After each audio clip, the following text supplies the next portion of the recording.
الحمد لله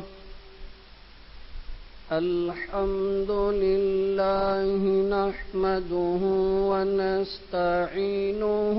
ونستغفره ونؤمن به ونتوكل عليه ونعوذ بالله من شرور أنفسنا ومن سيئات أعمالنا من يهد الله فلا مضل له ومن يضلله فلا هادي له ونشهد أن لا إله إلا الله وحده لا شريك له ونشهد أن سيدنا وسندنا وإمامنا وحبيبنا وشفيعنا وهادينا ومرشدنا ومولانا محمدا عبده ورسوله أرسله بالحق بشيرا ونذيرا وداعيا إلى الله بإذنه وسراجا منيرا أما بعد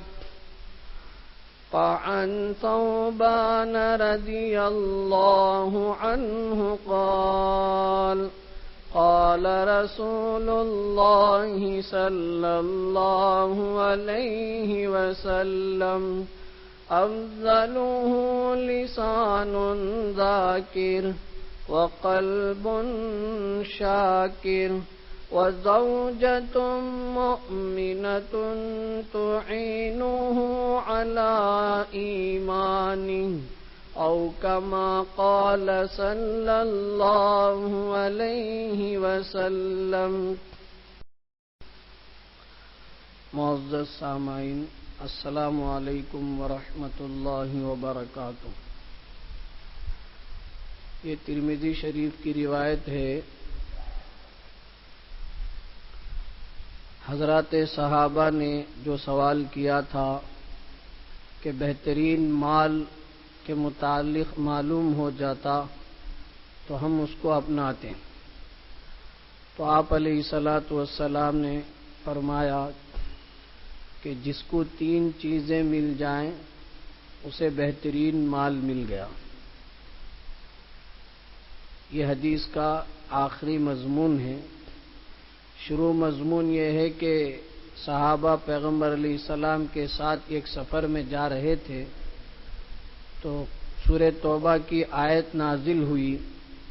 جس میں یہ بات تھی کہ جو لوگ سونا چاندی اکٹھا کر کے رکھتے ہیں اور اس کا واجبی حق ادا نہیں کرتے، اللہ کے راستے میں خرچ نہیں کرتے، تو ایسے لوگوں کے لیے بڑی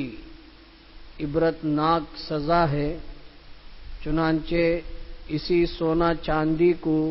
جہنم کی آگ میں تپایا جائے گا، گرم کیا جائے گا، پھر جس کا یہ سونا چاندی ہے دنیا میں جس کو اکٹھا کر کے رکھا ہے، اس کی پیشانی میں، اس کے بازوؤں میں اور اس کے پیٹھ میں داغا جائے گا۔ اسی سونا چاندی کو گرم کر کے جہنم کی آگ میں گرم کر کے پیشانی میں بھی داغا جائے گا، لگایا جائے گا، اس کے دونوں بازوؤں میں بھی داغا جائے گا، پھر اس کی پیٹھ میں بھی داغا جائے گا، اور اس سے یہ کہا جائے گا فذوقوا ما کنتم تکنزون۔ یہ وہ سونا چاندی کا مزہ ہے جس کو تم دنیا میں ذخیرہ اندوزی کر کے رکھتے تھے، آج اس کا مزہ چکھو۔ یہ کہہ کر داغا جائے گا۔ اتنی بڑی سزا،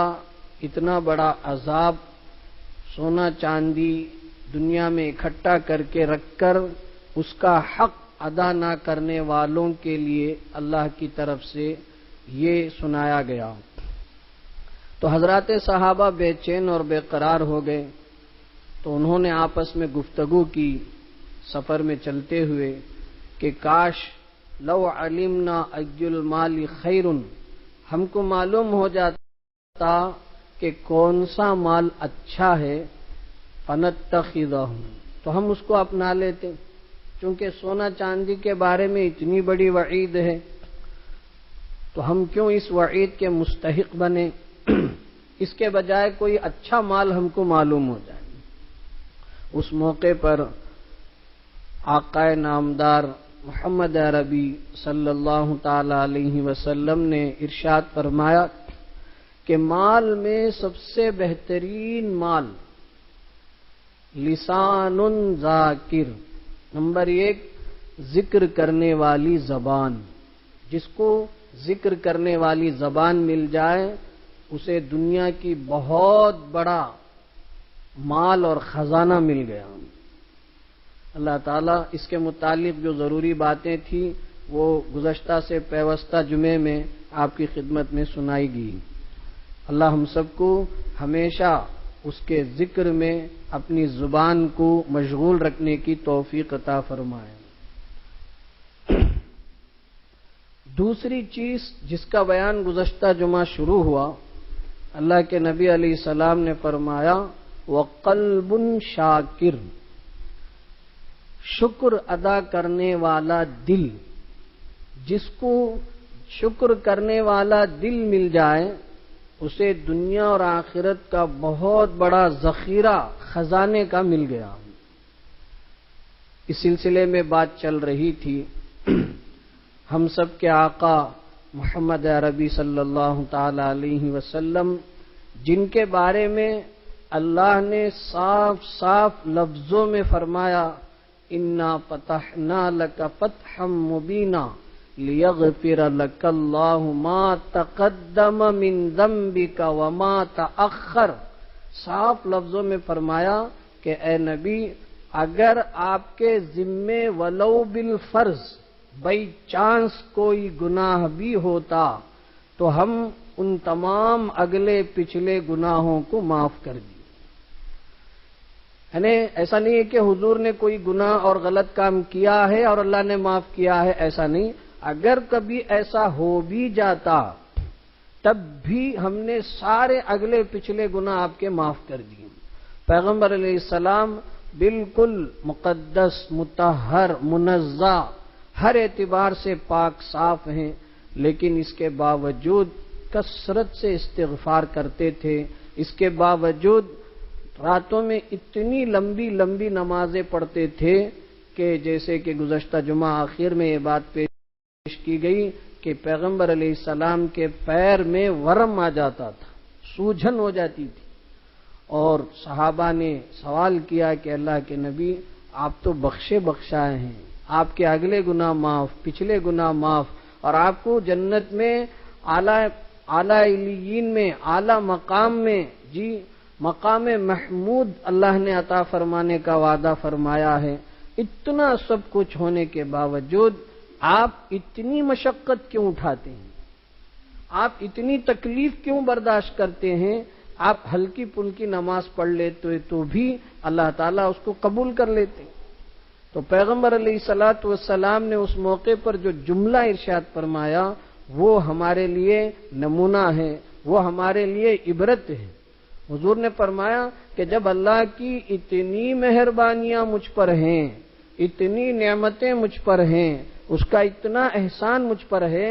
افلا اکون عبدا شکورا، تو میں اللہ کا شکر گزار بندہ کیوں نہ بنوں؟ اتنی بڑی دنیا کے، بلکہ دنیا اور آخرت کے نبیوں کے سردار، نبیوں کے امام، خاتم النبیین، نبوت کے سلسلے کو مکمل کرنے والے، ساری خوبیوں کے مالک، جب وہ یہ چاہتے ہیں کہ اللہ کا شکر گزار بندہ بنوں تو ان کے ہم امتی نام لیوا، تو کیا ہمیں یہ حق نہیں بنتا کہ ہم اپنے اللہ کا شکر گزار بندہ بنیں؟ اور اللہ کو یہ پسند ہے کہ بندہ میرا شکر کرے. اللہ یہ چاہتے ہیں کہ بندہ میری ہر نعمت کے احسان کا دل سے زبان سے شکر بجا لائے. اور بڑی عجیب بات دیکھیے، قرآن مجید ہم جہاں بھی اٹھا کر پڑھ لیں اس میں آخرت میں کامیاب ہونے کے لیے جو پیشین گوئی ہے، جو بات کہی گئی ہے، سبحان اللہ. فرمایا کہ آخرت میں کوئی کامیاب نہیں ہوگا الا من اتی بقلب سلیم، مگر وہی جس کا دل صحیح سالم ہوگا. یعنی دل پاک ہو، دل صاف ہو، ایسا ہی آدمی آخرت میں کامیاب ہوتا ہے. اور دل پاک صاف ہونے میں اعلیٰ درجے کی بات یہ ہے کہ وہ دل اللہ کی ہر نعمت پر اللہ کا شکر گزار بن جائیں. اسی لیے پیغمبر علیہ السلام نے ایک ہی جملے میں فرما دیا کہ جس کو شکر کرنے والا دل مل گیا اس کو دنیا اور آخرت کا بڑا خزانہ مل گیا. اس سے بہتر مال کوئی اور نہیں ہو سکتا ہے. سبحان اللہ. آج ہم غور کریں ہمارا دل اللہ کی نعمت کا کتنا شکر ادا کرتا ہے. اللہ نے ہم پر کیسی کیسی نعمتیں دے رکھی ہیں، لیکن ہمارا دل ان نعمتوں کا شکر بجا لا رہا ہے، یا کہیں ایسا نہ ہو کہ ہمارا دل ان نعمتوں کے شکر گزاری کے بجائے ناقدری اور شکوے شکایت کرنے والا بنا ہے. ترمذی شریف کی ایک لمبی حدیث ہے. اللہ کے نبی علیہ الصلوۃ والسلام نے فرمایا جس بندے کے اندر دو باتیں ہوں گی اللہ تعالیٰ اسے شکر گزار بندہ بنا دیتے ہیں. جس بندے کے اندر دو عادتیں ہوں گی اللہ اسے اپنا شکر گزار بندہ بنا دیتے ہیں اور ساتھ میں اسے صبر کرنے والا بھی بنا دیتے ہیں. اور پھر آگے اللہ کے نبی علیہ السلام نے فرمایا اور جس بندے کے اندر اس کے خلاف دو باتیں پائی جائیں گی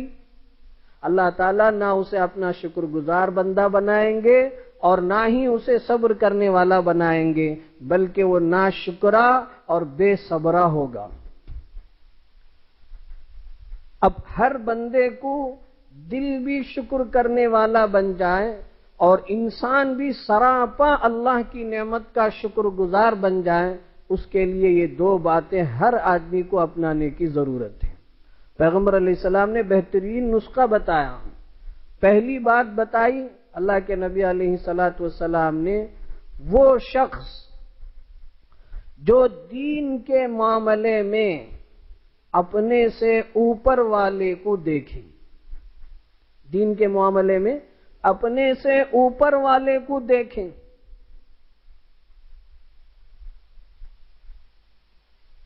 اور اللہ کا شکر بجا لائیں، اللہ کی تعریف کریں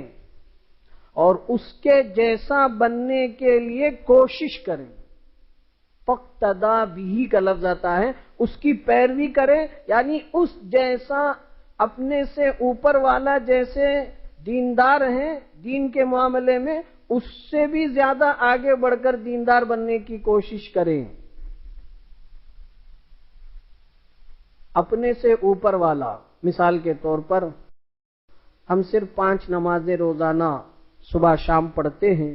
تو ایسے آدمی کو دیکھیں جو تہجد بھی پڑھتا ہے، ایسے آدمی کو دیکھیں جو چاشت بھی پڑھتا ہے، ایسے آدمی کو دیکھیں جو اوابین بھی پڑھتا ہے، ایسے آدمی کو دیکھیں جو اشراق کی نماز بھی پڑھتا ہے، ایسے آدمی کو دیکھیں جو ہمیشہ ذکر میں رہتا ہے. یعنی ہمارے سے اوپر، ہماری نظر دین کے معاملے میں ہمارے سے اوپر والے اللہ والوں پر ہو، ان کے طور طریقے پر ہو، ان کے اعمال پر ہو، ان کے اخلاق پر ہو، تو پھر بندہ فقتدا بھی انہی جیسا بننے کی کوشش کرے. اور یہ ایک بات ہو گئی. کہ دین کے معاملے میں اپنے سے اوپر والے کو دیکھیں اور اس کے جیسا بننے کی کوشش کریں. اور دوسری بات فرمایا دنیا کے معاملے میں اپنے سے کمتر کو دیکھیں، اپنے سے نیچے والے کو دیکھیں. مثال کے طور پر اللہ نے میرے پاس موٹر سائیکل دے رکھی ہے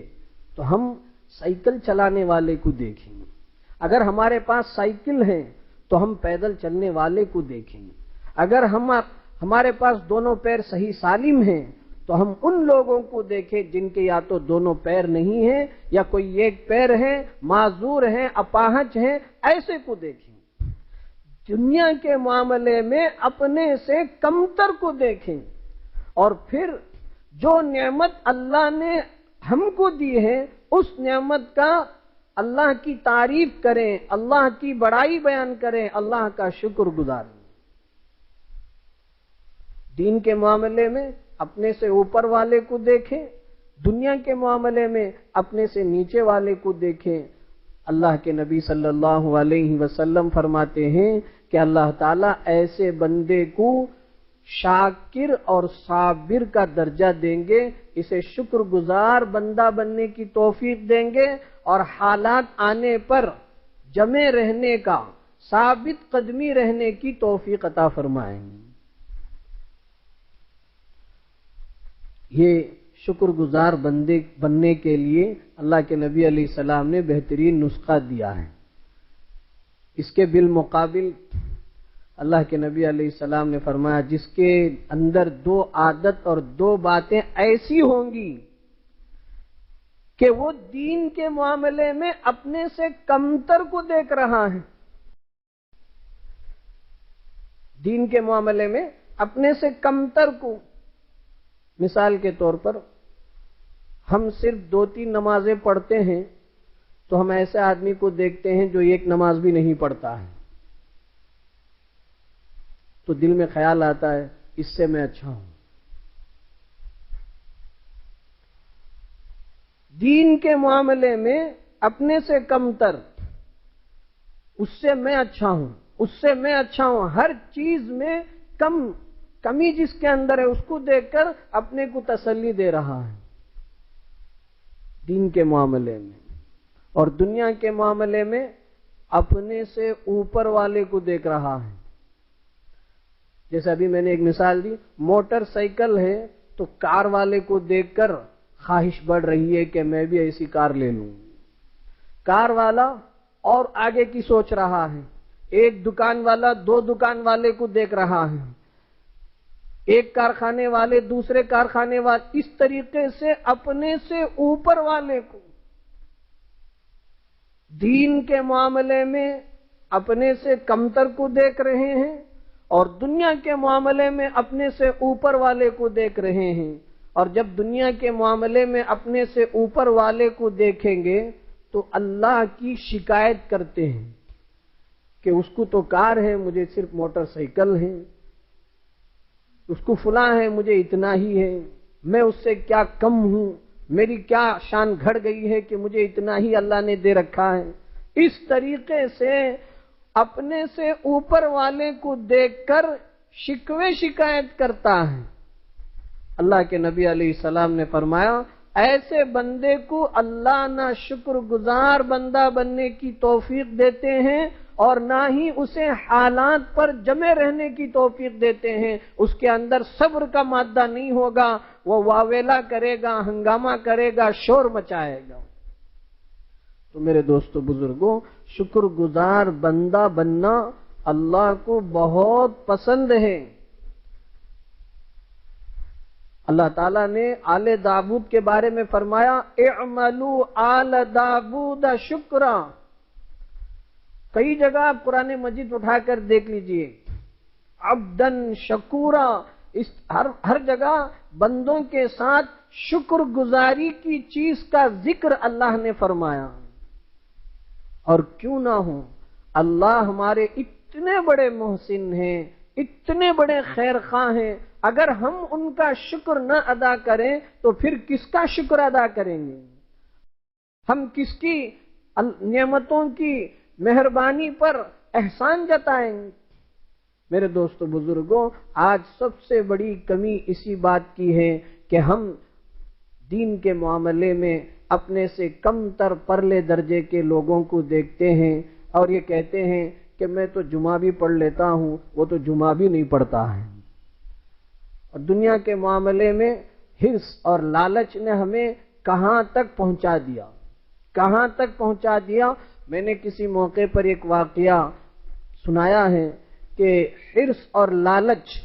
اتنی خبیث اور گندی چیز ہے کہ انسان جب اس کے حوالے ہو جاتا ہے تو انسان نہیں رہتا۔ مثال کے طور پر ایک واقعہ یہ ہے کہ ایک صاحب کی دکان تھی سودے کی، اور اس کی دکان بہت اچھے انداز سے چل رہی تھی، سارے لوگ اسی دکان سے خریداری کرتے تھے، نفع خوب ہوتا تھا۔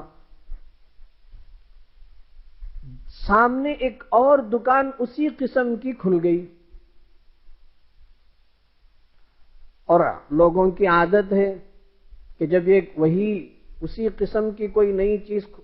دکان کھلتی ہے تو ٹیسٹ دیکھنے کے لیے، جی ذرا چینج اپ کرنے کے لیے بدلتے ہیں۔ تو کچھ لوگ وہاں جا کر خریدنے لگے، اور جب بھی کوئی ایک چیز پہلے سے ہوتی ہے اور دوسری نئی چیز دوسرے دکان کھلتی ہے تو وہاں کا دکاندار کوئی اور اچھی چیزیں پروڈکٹس جو ہے لاتا ہے تاکہ لوگ خوب جو ہے اس کی طرف آمادہ ہوں، اس کی طرف لپکے دوڑیں۔ چنانچہ اب لوگ اس دوسری دکان کے پاس جا رہے ہیں، سودا خرید رہے ہیں۔ اب کیا ہوا، اتنے میں لوگ تقسیم ہو گئے۔ اسے مثال کے طور پر روزانہ 50,000 روپے کا نفع ہو رہا تھا، لیکن اب سامنے ایک دکان آ گئی تو 25,000 اس کا ہو گیا، 25,000 اس کا ہو گیا، نفع تقسیم ہو گیا۔ ابھی جو پہلی دکان والا ہے اس کو بڑی بے چینی ہو گئی کہ بھئی کیا بات ہے، میں پہلے پورا 50,000 نفع کما رہا تھا، اب سامنے والے دکاندار کے پاس لوگ جانے لگے اور تقسیم ہو گیا، اب اسے 25 مل رہا ہے اور میرا 25 گھاٹا ہو رہا ہے۔ تو ایسے موقع پر عام طور پر لوگ بڑا اچھا مشورہ دیتے ہیں، ہماری زبان میں نیمبو پھرا ڈالیں گے آپ کے اوپر، جادو کر ڈالیں گے، تمہارا بزنس چلنا نہیں بول کر گڑی میں کیا کی کر کے فلاں کر کے، یہ سب نارمل سب جگہ ہو رہا ہے۔ اب اس کو کسی نے مشورہ دیا کہ بھئی شاید تم فلاں موکل عامل صاحب کے پاس چلے جاؤ، تمہارا کام بن جائے گا۔ جیسے آج کل بھی لوگ چھوٹے موٹے تاجر کچھ پریشان ہو جاتے ہیں تو کچھ لوگ بڑا خراب مشورہ یہ دیتے ہیں کہ بھئی فلاں چادر آپ فلاں جگہ چڑھا دیجئے، تمہارا کام بن جائے گا، اور لوگ فوراً جاتے ہیں، ہزاروں روپے لاکھوں روپے جی پھول کے فلاں کے چادر چڑھاتے ہیں، پھر وہاں منتیں مرادیں ہوتی ہیں، تو اس کے بعد اللہ کے حالات اسباب کے تحت گمان کے مطابق اللہ فیصلہ کرتے ہیں تو پھر اس کا کام بن جاتا ہے، تو اب وہ صاحب مزار اس کے لیے خدا کے درجے میں ہو جاتے ہیں،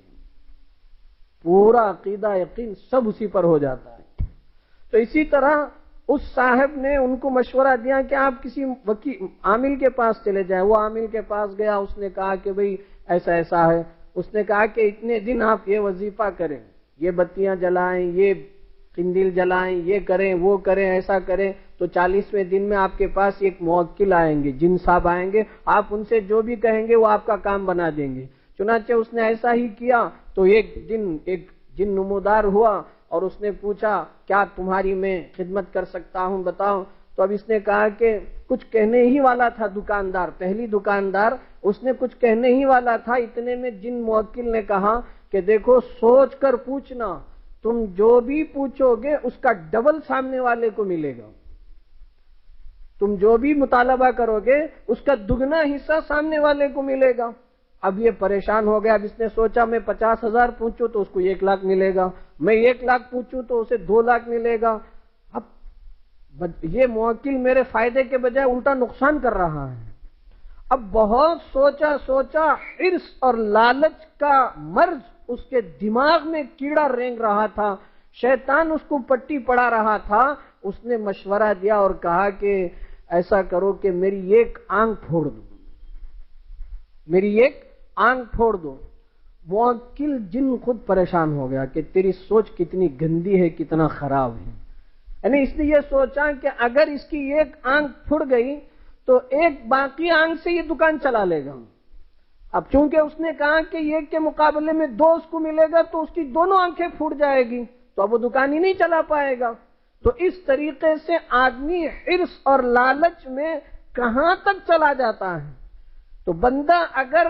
دین کے معاملے میں اپنے سے کمتر لوگوں کو اور دنیا کے معاملے میں اپنے سے اوپر والوں کو دیکھے گا تو وہ حریص اور لالچی بن جائے گا، شکوہ شکایت کرنے والا بن جائے گا، اللہ کا شکر گزار نہیں بلکہ ناشکرا بن جائے گا، اور جو اللہ کی ناشکری کرتے ہیں اللہ دنیا اور آخرت میں اس کو ذلیل و رسوا کر کے چھوڑتے ہیں۔ اللہ تعالی ہم سب کو شکر گزار بندہ بننے کی توفیق عطا فرمائے۔ وآخر دعوانا الحمد للہ رب العالمین۔